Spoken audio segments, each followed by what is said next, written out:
Hi hello welcome to our channel. నేను మీ astro numerologist Nivas Valmiki. ఈరోజు topic ఏంటంటే వాస్తు. మనం ఎన్నో సంవత్సరాల నుంచి ప్రతి ఒక్కరం ప్రతి ఇంట్లో వింటూ ఉండే విషయం ఏంటంటే వాస్తు. మరి యొక్క వాస్తును కూడా న్యూమరాలజీ రిస్ట్రిక్ట్ చేయగలదా, హరించి వేయగలదా? అంటే వాస్తు ప్రాబ్లం న్యూమరాలజీ ద్వారా కూడా సాధ్యపడుతుందా తగ్గటం అనేది? మనం గనక చూసినట్లయితే చాలా కాలం నుంచి మనం ట్రెడిషనల్ వాస్తునే వింటూ ఉన్నాం, చూస్తూ ఉన్నాం. పెద్ద పెద్ద ఇంజనీర్స్ ప్లాన్లు ఇచ్చిన హౌస్కి దానిలో కూడా ఎవరో ఒకరు వచ్చేసి సాంప్రదాయ వాస్తు అని చెప్పి ఈ గోడ ఇటు అడ్డుగా ఉంది, దీన్ని పగలగొట్టండి, ఇంకొకటి పెట్టండి, తర్వాత ఈ మూల పెరిగింది, ఈ గోడంతా పగలగొట్టండి, ఇంకొకటి పెట్టండి అని చెప్పడం, అదే ప్లేస్కి ఇంకొకరు వస్తే వారు ఇంకొకటి చెప్పటం, ఈ విధంగా చిందరవందర అయిపోతూ అసలు వాస్తు పట్ల భయభ్రాంతులకు గురైన సందర్భాలు ఉన్నాయి. అయితే ఇప్పుడు అవసరం లేదు. ఎందుకంటే ఇప్పుడు వాస్తుకి కూడా అప్డేటెడ్ వచ్చింది, అదే కాస్మిక్ వాస్తు. అయితే మన న్యూమరాలజీ అనేటువంటి అధునాతన అప్డేటెడ్ సబ్జెక్టులో ఈ యొక్క కాస్మిక్ వాస్తు కూడా ఒక చాప్టర్ అన్నమాట, ఒక చాప్టర్. ఇది అంత భయంకరమైంది కాదు. మనం 14 డైమెన్షన్స్లో కానీ నేముని కరెక్షన్ చేసుకుంటే, దాన్ని కరెక్ట్గా గనక మీపై మీరు యూటిలైజ్ చేసుకోగలిగితే, అప్లై చేసుకోగలిగితే, అది ఎలాంటి వాస్తు దోషమైనా గ్రాడ్యువల్గా సమసిపోతుంది. ఓకే, అయితే అసలు మనకి వాస్తు అంటే ఏంటి, అంటే వాస్తు దోషం అంటే ఏంటి? కాస్మిక్ వాస్తు ఇప్పుడున్న లేటెస్ట్ అప్డేట్ అంటే కాస్మిక్ వాస్తు. ఏమిటి కాస్మిక్ వాస్తు అంటే ఏంటి, వాస్తు దోషం అంటే ఏంటి? ముందుగా మనము ఒక విషయాన్ని ఆలోచిద్దామండి. మనకి భూమి గుండ్రంగా తిరుగుతుందని తెలుసు. మరి భూమి గుండ్రంగా తిరిగితే ఈ భూమి పైన ఒక చతురస్రాకారంగానో దీర్ఘ చతురస్రాకారంగానో ఒక హౌస్ నిర్మించుకున్నాం. మరి భూమి తన చుట్టూ తాను గుండ్రంగా తిరుగుతూ ఉంటుంది. ఒక సంవత్సరానికి సుమారుగా 1 డిగ్రీ తిరుగుతుంది. మరి అట్లా ఒక 50 సంవత్సరాల్లో ఏమవుతుంది? 50 డిగ్రీలు తిరుగుతుంది. ఇప్పుడు ఈ విధంగా మనము ఇది ఈస్టు, ఇది వెస్టు, ఇది నార్తు, ఇది సౌత్ అని చెప్పి చక్కగా మనం ప్లాన్ ప్రకారం కట్టుకున్నాం. ఇది సంవత్సరం కొంచెం కొంచెం కొంచెం కొంచెంగా తిరుగుతూ ఉంది. ఇట్లా తిరిగి 50 డిగ్రీస్ తిరిగింది. మరి ఆ యొక్క పరిస్థితి లేదు కదా.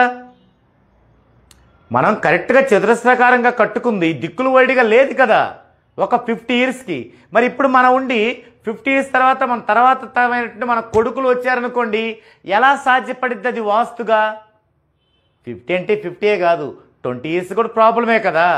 అందుకే అసలు ఆ యొక్క ట్రెడిషనల్ సాంప్రదాయ వాస్తుకి మనం చెక్ పెట్టేయాలి. ఇప్పుడు మనం కాస్మిక్ వాస్తు పట్ల అవేర్నెస్ తెచ్చుకోవాలి. ఏమిటి కాస్మిక్ వాస్తు అంటే? నిరంతరం అంతరిక్షము నుంచి ఇలా కాస్మిక్ రేస్ అనేవి ఇలా భూమి మీదకి పడుతూ ఉంటాయి. పడి భూమి ద్వారా భూమి లోపలికి వెళ్ళిపోతూ ఉంటాయి. అయితే వాటికి వాహకం ఏంటి అంటే గాలి వాహకం, మనిషి వాహకం. ఈ రెండు వాటికి వాహకాలు. అంటే ఇప్పుడు నేను ఇక్కడ నిల్చున్నాను అంటే ఇక్కడ హౌస్ లేదనుకోండి, ఇది ఓపెన్ ప్లేస్ అనుకోండి, ఇక్కడ మనము నిల్చున్నాను, ఇది ఓపెన్ ప్లేస్. ఇప్పుడు నిరంతరం కాస్మిక్ రేస్ వస్తూనే ఉంటాయి. ఏమవుతాయి? ఈ గాలి ద్వారా అవి భూమిలోకి చొచ్చుకొని పోతుంటాయి. అవి మన కంటికి కనిపించవు. ఓకే, నేనున్నాను, ఏం చేస్తాయి? ఇలా నా తలపైకి వస్తాయి, వచ్చి నాలో నుంచి నేను ఒక వాహకం, మనిషి ఒక వాహకం. ఇలా మనుషుల గుండా కూడా అరికాలు పాదాల గుండా పోతుంటాయి. ఇది నిరంతరం జరిగేటువంటి ప్రక్రియ. అందుకే మీరు గమనిస్తే ఒక బెగ్గర్ని కనుక గమనిస్తే అతను ఫుడ్డు ఇదంతా కూడా అడిగి తీసుకొని అందరినీ తింటూ ఉంటాడు ఒక చోట. అంటే ఒక నియమ నిబద్ధత లేకుండా, ఒక క్లీనింగ్ లేకుండా. ఒక్కోసారి ఆకలి అయితే ఏ ఫుడ్ దొరక్కపోతే 2-3 రోజుల నుంచి ఒక చోట ఉన్న ఫుడ్, ఈగల వాలే ఫుడ్ కూడా తింటాడు. మరి మనం ఎప్పుడైనా ఒక బెగ్గర్కి ఇప్పుడంటే ఓకే, ఇప్పుడు బెగ్గర్స్ కూడా బాగా కాస్ట్లీగా తింటున్నారు కాబట్టి ఓకే. ఒకప్పుడు బెగ్గర్లకు ఎవరికైనా ఏదైనా రోగాలు రాగా చూసామా?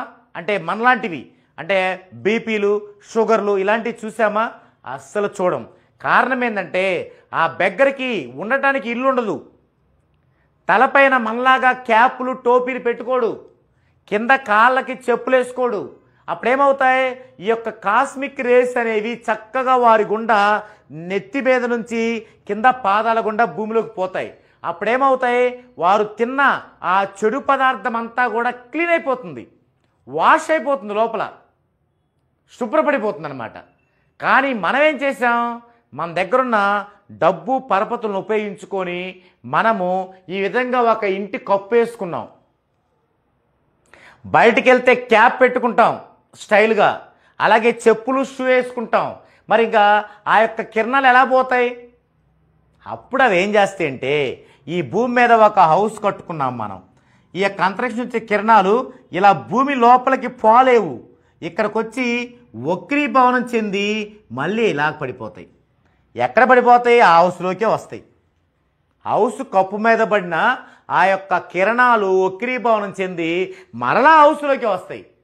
అయితే ఆ హౌస్లో ఎటువైపు వస్తాయి ఎక్కువగా అంటే, ఎప్పుడో మన పెద్దలే దాన్ని కనిపెట్టారు. ఎప్పుడు ఎటువైపు వస్తాయి? నైరుతి వైపు బరువులు గనకుంటే, నైరుతి వైపు బాగా బరువులుంటే అవి రావు. ఈశాన్యం వైపు బాగా బరువులుంటే అటు వస్తాయి. ఈశాన్యం వైపు బాగా పెరుగుదలున్నా తగ్గుదలున్నా వస్తాయి. ఒకవేళ వాయువ్యానికి కట్ అవ్వకుండా, అంటే గోడ కట్ అవ్వకుండా ఇంట్లో నుంచే బయటికి వెళ్ళొచ్చిందనుకోండి, ఒక వాష్రూమ్ లాంటిది, అటు వస్తాయి. ఇలా గమనించి మన పెద్దలు ఏం చెప్పారంటే, అయ్యా నైరుతిలో బరువులు పెట్టండి, ఈశాన్యంలో కొంచెం పెంచండి మూల, ఇది ఆగ్నేయం వైపు వంట పెట్టండి, తర్వాత వాయువ్యం వైపు దానికి కనెక్షన్ కట్ అయ్యేటట్టు బయట వైపు పెట్టుకోండి, రూము, వాష్రూము, బాత్రూము, ఇలా మనకు చెప్పారు. చెప్పటంలో కరెక్టే, కానీ దాన్ని, ఆ జ్ఞానాన్నే ఇంకా మన నమ్మకాలు పక్షిప్తాలు మేళవించి ఇంకా భయభ్రాంతులకు గురి చేయటమే కరెక్ట్ కాదనమాట. సో ఇప్పుడు అవి ఎటెటు వెళ్ళిపోతాయి, మనకి ఆ యొక్క ప్లేసుల్లో వెళ్ళిపోతాయి. అంటే నైరుతికలి బరువులేకపోతే వెళ్ళిపోతాయి, ఈశాన్యకలి బాగా పెరిగి వెళ్ళిపోతాయి, ఈ విధంగా వెళ్ళిపోయి అవి నెగిటివ్స్గా అవుతాయి. అదే వాస్తు దోషము. ఇంకా చెప్పాలంటే కాస్మిక్ వాస్తు దోషము. ఏమవుతున్నప్పుడు, ఈ ఇంట్లో ఒక యజమాని ఉన్నాడు, తనకు ఒక భార్య, 2 పిల్లలు ఉన్నారు.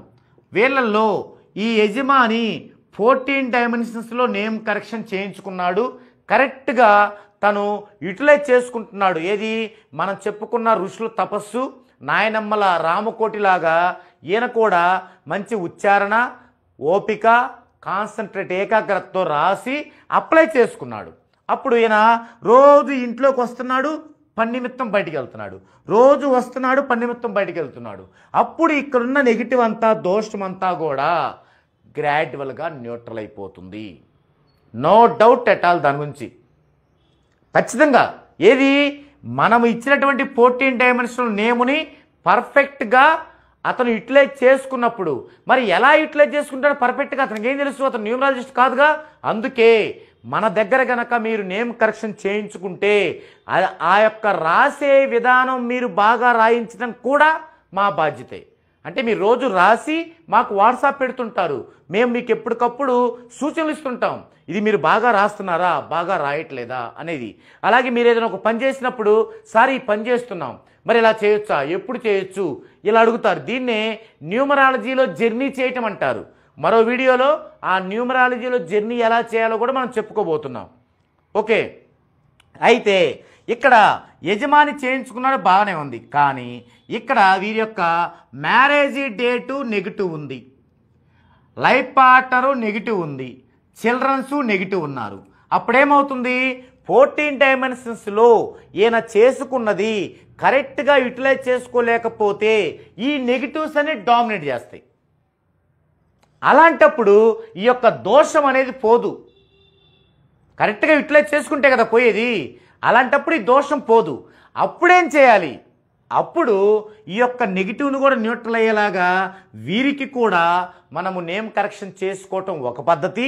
ఇంకొక పద్ధతి ఏంటంటే ఆరా స్కానర్ అనే ఒక పరికరం ద్వారా ఎక్కడ నెగిటివ్ ఉందో చూసుకొని, అది సైంటిఫిక్ వెర్షనే, ఎక్కడ నెగిటివ్ ఉందో చూసుకొని ఆ నెగిటివ్ ఉన్న దగ్గర పిరమిడ్లు కానీ కాపర్ ర్యాడ్లు కానీ పెట్టుకోవటం ద్వారా ఆ యొక్క నెగిటివ్ అనేది గ్రాడ్యువల్గా పాజిటివ్ అవుతుంది.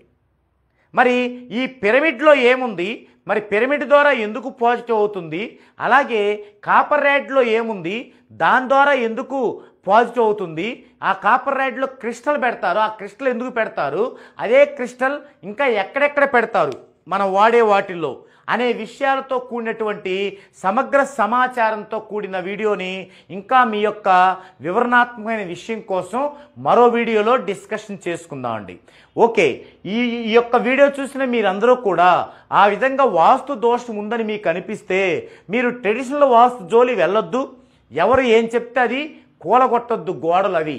ఎందుకంటే కాస్మిక్ వాస్తు ఇప్పుడు అప్డేటెడ్ వెర్షన్. మీరు ఏ గోడలో కూలగొట్టడం అవసరం లేదు. తప్పుగా కట్టుకోండి ఇల్లు, నో ప్రాబ్లం. చక్కగా 14 డైమెన్షన్లో నేమ్ కరెక్షన్ చేయించుకోండి, పాజిటివ్ తెచ్చుకోండి, అదంతా రెక్టిఫై అవుద్ది.